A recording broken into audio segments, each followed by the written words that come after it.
అవినాష్, చెప్పుమా.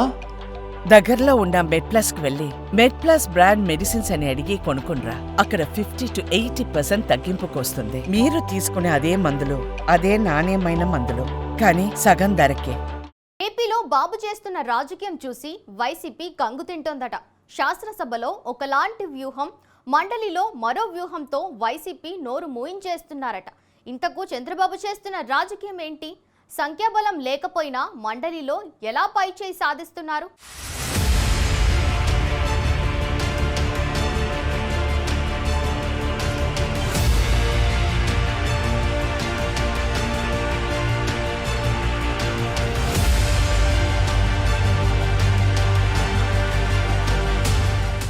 ఏపీలో సీఎం చంద్రబాబు చేస్తున్న రాజకీయం ప్రతిపక్ష వైసీపీకి చుక్కలు చూపిస్తోందట.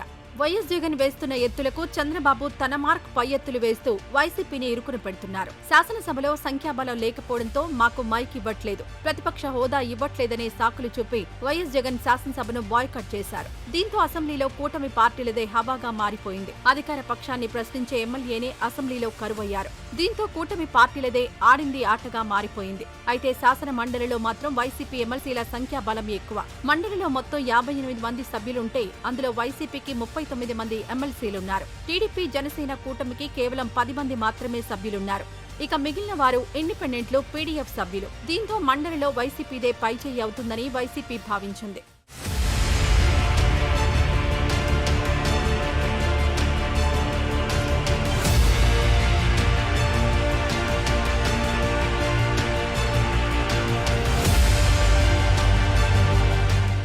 మండలిలో వైసీపీకి సంఖ్యాబలం ఉన్నా పైచేయి సాధించలేకపోతున్నారట. సీనియర్ నాయకుడు బొత్స సత్యనారాయణ మండలిలో ప్రతిపక్ష నేతగా ఉన్నారు. అయినా సరే వైసీపీని నడిపించడంలో ఆయన విఫలమవుతున్నారని చర్చ జరుగుతోంది. ముఖ్యంగా సీఎం చంద్రబాబు చేస్తున్న రాజకీయానికి మండలిలో కూడా వైసీపీ సైలెంట్ కావాల్సి వస్తోందట. కూటమి పార్టీలకు కేవలం 10 మందే సభ్యులున్నా మంత్రులను శాసన మండలికి పంపుతున్నారట చంద్రబాబు. కూటమి ప్రభుత్వంలో 25 మంది మంత్రులుంటే అందులో సగం మంది వెళ్లి మండలిలో కూర్చుంటున్నారట. ఎమ్మెల్సీలు కాకపోయినా మంత్రులకు మండలి సమావేశాల్లో పాల్గొనే అవకాశం ఉండడంతో వారిని చంద్రబాబు అక్కడికే పంపుతున్నారు. దీంతో వైసీపీ సభ్యులు సభను అడ్డుకోవాలని చూసినా, ప్రభుత్వంపై విమర్శలు చేసినా మంత్రులు సమర్థవంతంగా అడ్డుకుంటున్నారట.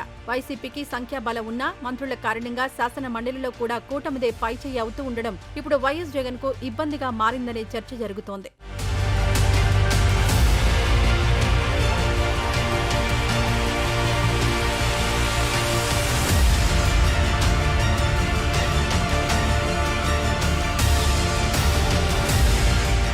వైసీపీ హయాంలో అసెంబ్లీలో పాస్ అయిన బిల్లులు మండలిలో ఆమోదానికి నోచుకునేవి కాదు. అప్పట్లో టీడీపీకి మండలిలో ఎక్కువ మంది సభ్యులుండడంతో వైసీపీ ప్రభుత్వం ప్రవేశపెట్టిన అనేక బిల్లులకు టీడీపీ అడ్డుకట్ట వేసేది. ఒకానొక సమయంలో మండలిని రద్దు చేయాలని కూడా వైఎస్ జగన్ నిర్ణయం తీసుకున్నారు.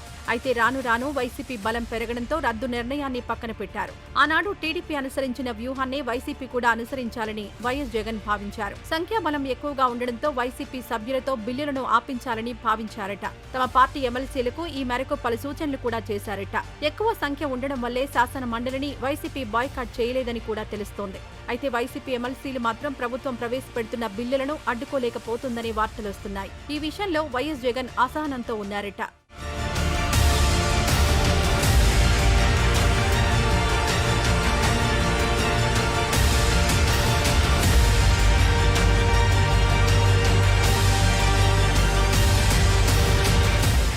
శాసన మండలిలో వైఎస్ జగన్ ప్లాన్ బూమ్రాంగ్ అవుతోందట. వైసీపీ ఎమ్మెల్సీలను నమ్ముకుని ప్రభుత్వంపై పైచేయి సాధించాలని జగన్ వేసిన స్కెచ్ పలు కారణాల వల్ల విఫలమవుతోందట.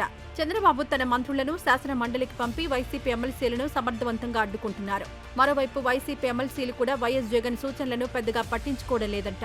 దీంతో ఇటీవల ప్రభుత్వం ప్రవేశపెడుతున్న అనేక బిల్లులు ఎలాంటి ఆటంకాలు లేకుండానే శాసన మండలిలో పాస్ అవుతున్నాయి. జగన్ సర్కార్ ప్రతిష్టాత్మకంగా తీసుకొచ్చిన హెల్త్ యూనివర్సిటీ పేరును కూటమి ప్రభుత్వం సక్సెస్ఫుల్ గా మార్చేసింది. వైఎస్ఆర్ పేరును తొలగించి మళ్లీ పాత ఎన్టీఆర్ పేరునే మారుస్తూ ప్రవేశపెట్టిన బిల్లు మండలిలో కూడా ఆమోదం పొందింది. ఇక ల్యాండ్ టైటిలింగ్ యాక్టుకు వ్యతిరేకంగా కూటమి ప్రభుత్వం ప్రవేశపెట్టిన బిల్లులు కూడా పాస్ అయ్యాయి. ఇలా వరుసగా బిల్లులు పాస్ అవుతూ ఉండడం వైఎస్ జగన్ కు ఇబ్బందిగా మారిందట.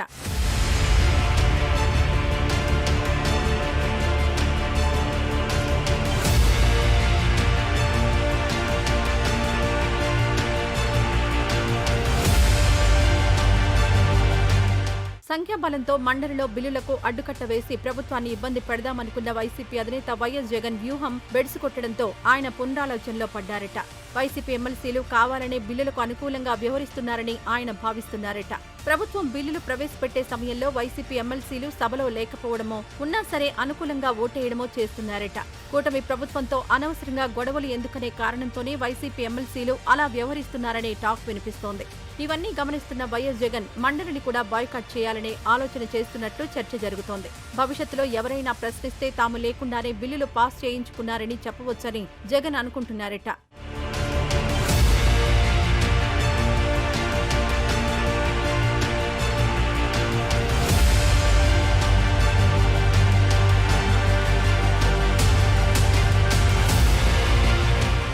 ఇప్పటికే శాసనసభకు వెళ్లకుండా జగన్ తప్పు చేస్తున్నారని, ఇక శాసన మండలికి కూడా వెళ్లకుండా బాయ్కాట్ చేస్తే ప్రజల్లోకి తప్పుడు సంకేతాలు వెళ్తాయని సీనియర్లు సూచిస్తున్నారట.